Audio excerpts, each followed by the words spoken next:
Muy buenas noches para nuestros hermanos de la Iglesia Reformada Cristo Rey en Bogotá.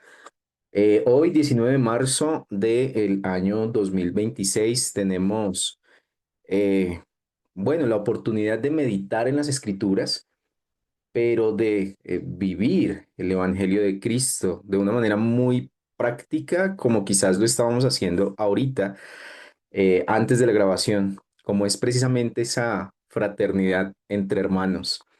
Y de eso, precisamente me gustaría compartir el día de hoy, no sin antes dar las gracias a Dios por estos medios tecnológicos por los cuales nos podemos reunir incluso en diferentes ciudades, pero Dios es bueno y hace también parte de esas obras de su libre gracia. El día de hoy, hermanos, les estaré acompañando. Vamos a hacer una pausa en los estudios que viene adelantando a lo largo de estos jueves atrás el pastor Daniel. Y hoy vamos a ver una carta o un libro de las Escrituras, todo un libro completo, pero no nos afanemos, pues este libro tiene solo un capítulo. Y precisamente algunos han hablado de este libro como esa carta de amor entre hermanos que han sido transformados por la gracia de Dios. No quiere decir que el estudio no tenga algunas implicaciones muy prácticas para aquellos que de pronto no se han acercado a ese glorioso evangelio de Cristo tan necesario para cada uno de nosotros. Dicho lo anterior, les invito a que abramos las escrituras en la epístola del apóstol Pablo a Filemón. Como lo mencionaba, es todo un libro de las Escrituras que se compone de un solo capítulo. Y vamos quizás en dos partes. La primera, permítanme contarles muy brevemente, qué estaba pasando acá, dónde estaba el apóstol, quién era Filemón, de qué trataba esa carta de amor. Y posteriormente nos vamos a enfocar en solo dos textos bíblicos, quizás ampliándolo ya con un poco más de tiempo o dedicándonos un poco más de tiempo a eso de la fraternidad entre hermanos, a eso de esa obra de la libre gracia de Dios que un día como hoy nos permite estar acá. Dicho lo anterior, hermanos, permítanme contarles muy brevemente qué estaba pasando acá. Este contexto, como nos ha enseñado el pastor Daniel, es necesario, nos ayuda a entender y bueno, dicho sea de paso, también a modo de complemento, recuerden mis hermanos que los estudios bíblicos se encuentran alojados en las plataformas, el estudio de Isaías en la escuela dominical y los sermones de Isaías. Precisamente y a modo de ejemplo, por eso es importante esas escuelas dominicales que nos ponen un contexto, que nos ayudan a entender algunas cosas sumamente relevantes para poder ver a Cristo en cada una de las páginas de las Escrituras. Con esto cierro este pequeño comercial y nuevamente me enfoco en Filemón. ¿Qué tenemos acá? Tenemos una carta quizás escrita cuando el apóstol Pablo tenía entre unos 60 y 65 años y empiezo diciéndoles esto. Va a ser relevante especialmente cuando él diga por allá en algunos versículos, yo anciano. Bueno, no solo se refiere en el sentido práctico a ser un anciano de la iglesia, sino anciano en el sentido estricto de la palabra. Quizás corría el año 67 de la era cristiana, el año 67 donde el apóstol se encuentra en una situación compleja cuando escribe esta carta. Es más, en el versículo 1, las dos primeras palabras es Pablo, prisionero. Bueno, ese prisionero nos ubica en su primer encarcelamiento en Roma. Y de nuevo, es interesante entender este contexto, toda vez que van a brotar palabras inspiradas por Dios de mucho ánimo para el creyente, en el cual básicamente se le va a hablar a una persona llamada Filemón. Ahora vamos a girar un poquito la carta hacia este hombre. Era un hermano de la iglesia en Colosas, seguramente. Era un hermano fiel, un cristiano que había conocido del Señor. Y bueno, también por el testimonio bíblico que tenemos en esta carta, se mencionan a por lo menos tres personas más. Apia, seguramente también una hermana en Cristo creyente. Y bueno, esto sí es un dato que no está en las escrituras, pero de eso dan cuenta algunos estudiosos, especialmente de la historia bíblica. Se dice que ella posiblemente era la esposa de Filemón. Y aparece otra persona, Arquipo, por allá en el versículo 2, también un siervo del Señor, una iglesia. Y bueno, insisto, no está en las escrituras, pero la historia bíblica, especialmente de estos primeros siglos, lo escrito por los padres, mencionan que seguramente era el hijo de Apia y Filemón. Y bueno, ya vamos cuatro personas. Lo estoy diciendo de manera intencional porque hay una comunión entre hermanos. Qué bendición, la familia de la fe. No solo familia física, si es que Apia era o no la esposa de este siervo de Dios, pero sí hay una familia de la fe y no me puedo apartar de esta primera aplicación. Pero se va a mencionar en esta carta otra persona más y es Onésimo. Onésimo. Bueno, este es un siervo de Dios también, debo decirlo. Es una persona que seguramente había conocido al apóstol Pablo también en prisión. Y aquí hay algo sumamente interesante, eh, que bueno, en un sentido tiene que ver con el devocional, pero no tiene que ver nada también. Y ya me van a entender por qué. El nombre Onésimo traduce algo así como útil, útil en el reino o de mucho provecho. Y es interesante porque también allí vamos a encontrar en esta carta juego de palabras como, bueno, le dice Pablo a Filemón hablando de Onésimo, este que en otro tiempo no te fue útil, ahora te va a ser útil. Interesante que el nombre traduzca esto. ¿Qué más les puedo contar muy brevemente de esta carta de amor, como algunos han mencionado, hermanos? Bueno, permítanme acudir muy brevemente a un amplio, muy rápido contexto en sí mismo de lo que tenemos acá. El apóstol Pablo va a escribir a este hombre para hablarle precisamente de Onésimo. Seguramente, por lo que el mismo texto nos cuenta a nivel muy general en esta carta, había habido una tensión entre Onésimo y Filemón. En el pasado, Filemón, poniéndolo en términos un poco coloquiales y actuales, llamémoslo así, había sido jefe, había tenido más que jefe, llamémoslo así, una relación de amo y esclavo con Onésimo. Surge seguramente una tensión en esta relación y bueno, ¿qué expectativa ahora? Va a volver Onésimo a ver a esta persona que generó de pronto un conflicto, que se generó alguna desaveniencia. Pero lo interesante que vamos a ver acá no es precisamente eso, porque bueno, hemos seguramente leído en otras ocasiones esta carta de amor, todo lo que escribe Pablo a Filemón para que reciba nuevamente a este siervo útil, como lo traduce su nombre, útil, pero ahora lo envía ya en una relación no de amo-esclavo, sino de hermano, hermano.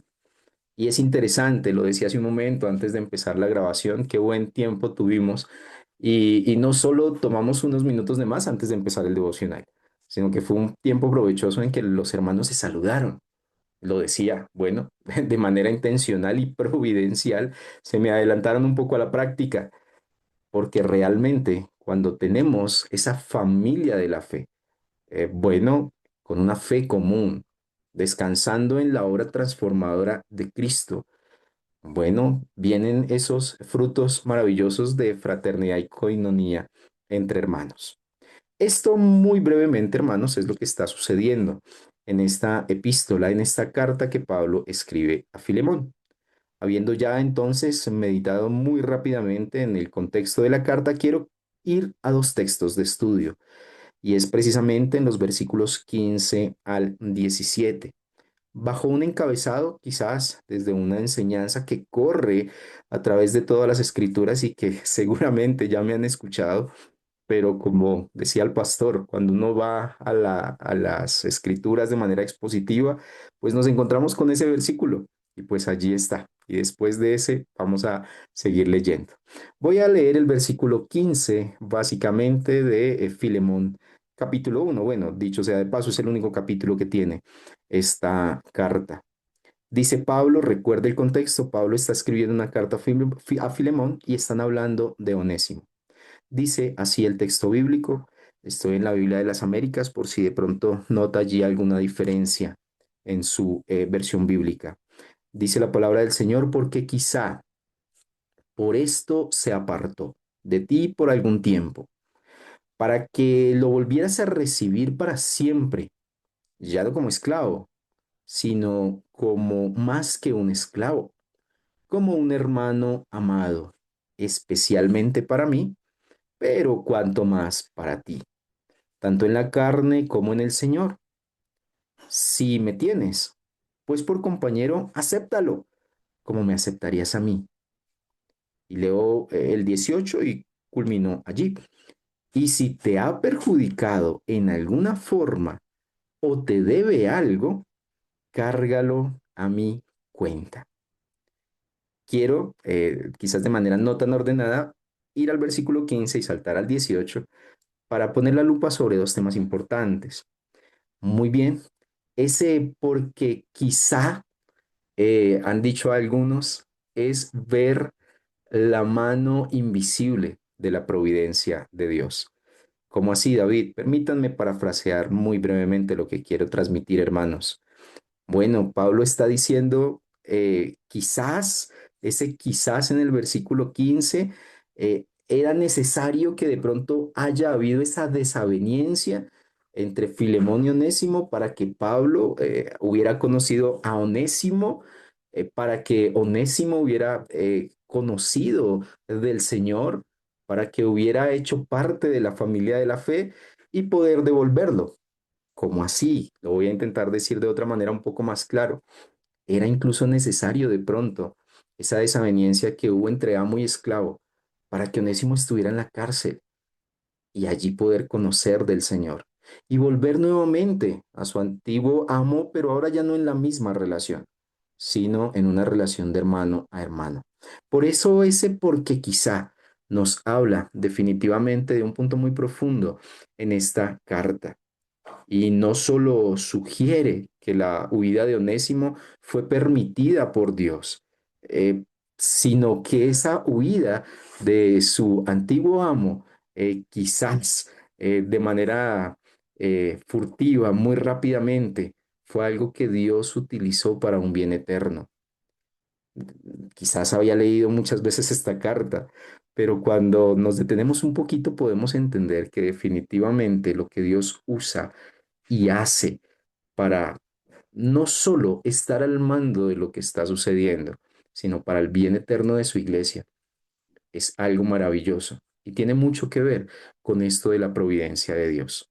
Aquí voy a ir a algunos ejemplos, no vamos a buscarlos, pero sí quiero enfocarme un poco en cómo esa, primero, coinonía entre hermanos es tan necesaria, pero cómo Dios está obrando, diciéndolo de una manera un poco didáctica, detrás de la escena.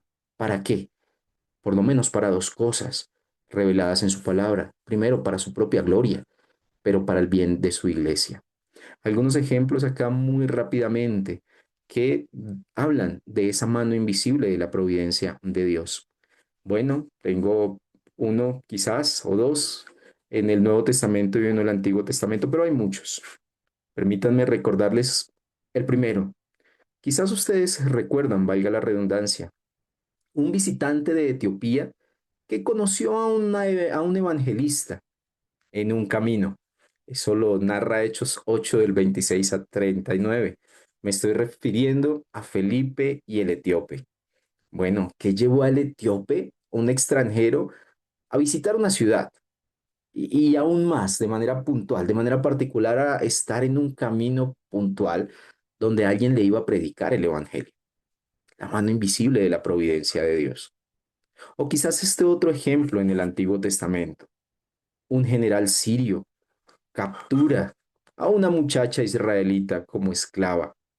Y por medio de esta muchacha israelita, esclava de un general sirio, se le da a conocer a este general sobre el Dios verdadero.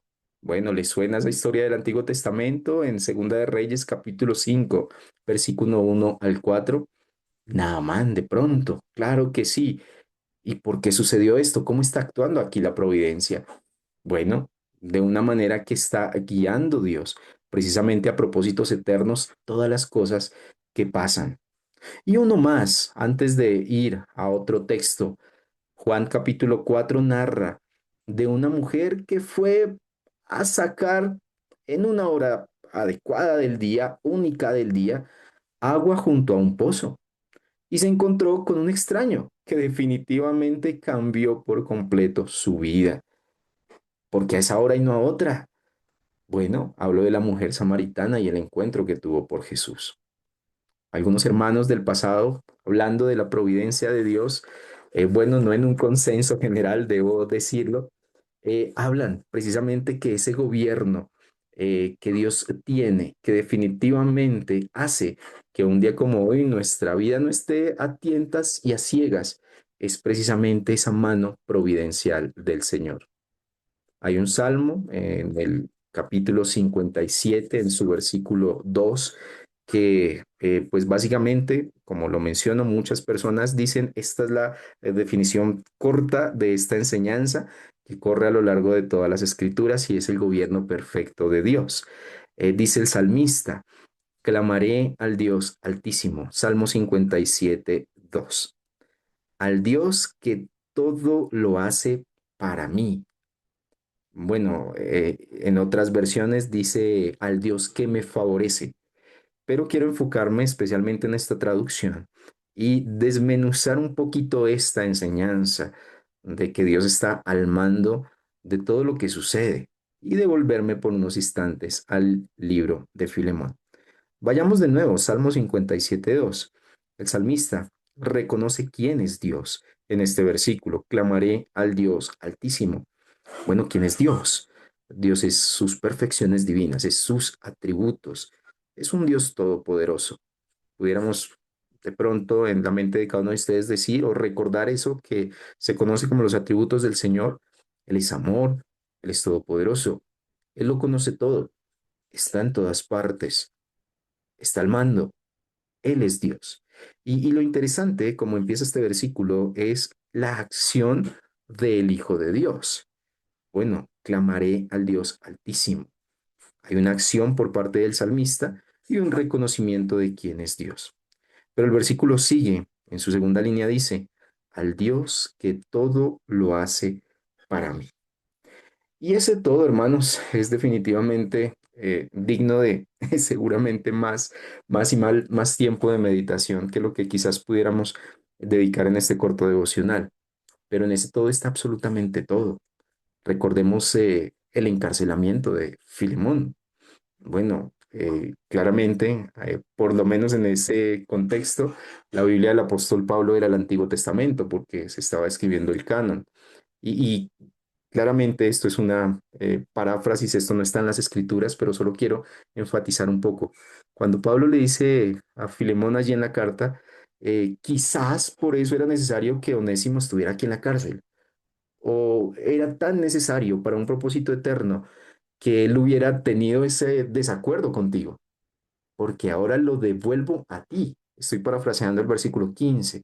Y ahí es donde podemos ver un ejemplo de ese Salmo 57, versículo 2, donde dice, al Dios que todo lo hace para mí. Comentando este versículo, un siervo de Dios del pasado llamado John Flavel, él dice lo siguiente. Él dice es deber del creyente, especialmente en tiempos de dificultades, reflexionar en las obras de la providencia de Dios para con ellos.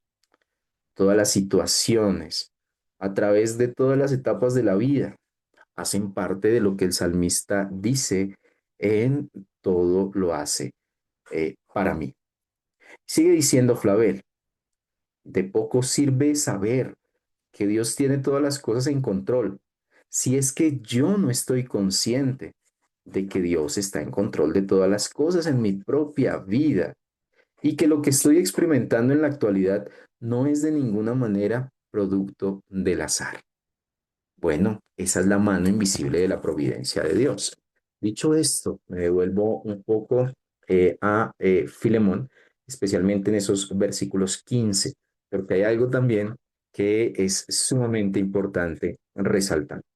Leo de nuevo, dice el apóstol Pablo, porque quizá por esto se apartó de ti por algún tiempo. Bueno, para que conociera el Evangelio y todo lo que está en los versículos anteriores.